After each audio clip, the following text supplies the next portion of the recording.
मेरे पास ऐसे बहुत क्लाइंट्स आते हैं जो कहते हैं कि सर कंपनी ने हमें वर्बली टर्मिनेट कर दिया है, लेकिन फिर भी वो हमें रिजाइन डालने को फोर्स कर रही है। तो क्या हमें रिजाइन देना चाहिए और इसके पीछे का क्या रीजन है? तो चलिए आज इन दोनों सवालों का जवाब जानते हैं।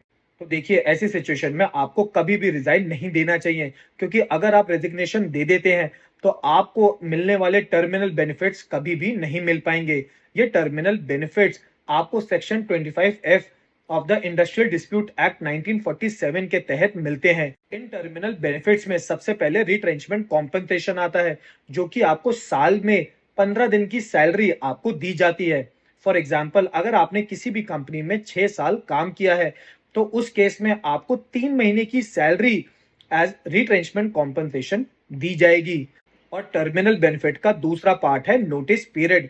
अगर आपकी कंपनी में 100 से ज्यादा एम्प्लॉयज काम करते हैं, तो उस केस में आपकी कंपनी को आपको नौकरी से निकालने से 3 महीने पहले एक रिटर्न नोटिस सर्व करना पड़ेगा।